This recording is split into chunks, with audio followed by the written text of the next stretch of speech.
సంవత్సరం కిందట 14 నెలల కిందట 1414 వాళ్ళ భార్య ఇక్కడే ఉంది.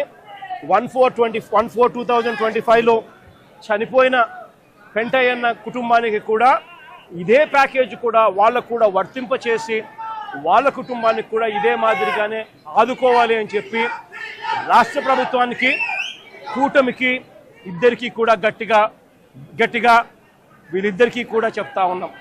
మరీ ముఖ్యంగా చంద్రబాబు నాయుడు గారికి, మరీ ముఖ్యంగా రాష్ట్ర ప్రభుత్వానికి, ఎందుకంటే బాధ్యత రాష్ట్ర ప్రభుత్వం కాబట్టి వెంటనే చిత్తశుద్ధి చూపండి, ఎంప్లాయీస్కి తోడుగా ఉండండి. మీరు కూడా అసెంబ్లీలో వైఎస్ఆర్ కాంగ్రెస్ పార్టీ తీర్మానం చేసినట్టుగానే మీరు కూడా ప్రైవేటైజేషన్కు వ్యతిరేకంగా అసెంబ్లీలో మేము చేసినట్టుగానే తీర్మానం కూడా చేసి కేంద్రానికి పంపి ఇది జరగకుండా కూడా ఆపే కార్యక్రమంలో చిత్తశుద్ధిని కూడా చూపండి అని చెప్పి కూడా గట్టిగా వీళ్ళందరికీ కూడా కోరుతా ఉన్నాం. ఇదొకటే కాదు, మేము ఇంత అడుగుతా ఉన్నా కూడా చంద్రబాబు నాయుడు గారి ప్రభుత్వంలో ఎక్కడైనా మానవత్వం లేక ₹1 కోటి ఇవ్వాల్సిన చోట వాళ్ళకు ఇవ్వని పరిస్థితి ఎక్కడైనా ఉంటే మాత్రం ప్రతి బాధితుడికి చెప్తా ఉన్నా, ప్రతి అక్కకు, ప్రతి చెల్లెమ్మకు, ప్రతి బాబుకు చెప్తా ఉన్నా, బాధపడాల్సిన పనుల కొంచెం ఓపిక పట్టండి. దేవుడి దయతో మన ప్రభుత్వం వచ్చిన వెంటనే ఒక నెల తిరక్క మునిపే ₹1 కోటి రాష్ట్ర ప్రభుత్వం తరపు నుంచి వీళ్ళకి ఇచ్చి ఆదుకుంటామని చెప్పి ఖచ్చితంగా చెప్తా ఉన్నాం. అందులో మీకు కూడా ఉంటారు తల్లి, అందులో మీ కుటుంబాన్ని కూడా ఖచ్చితంగా అది వర్తింపజేసేట్టుగా కూడా చేస్తామని కూడా చెప్తా ఉన్నాం.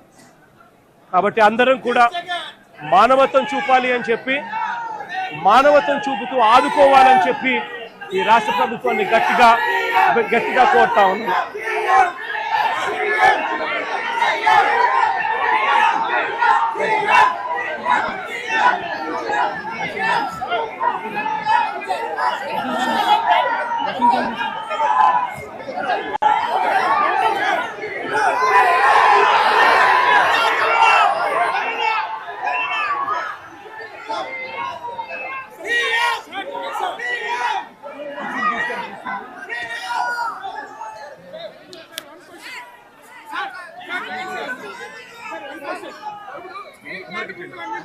వైసీపీ ఆధ్వర్యంలో ప్రైవేట్ కాకుండా మీరు చూసారని చెప్తున్నారు సార్.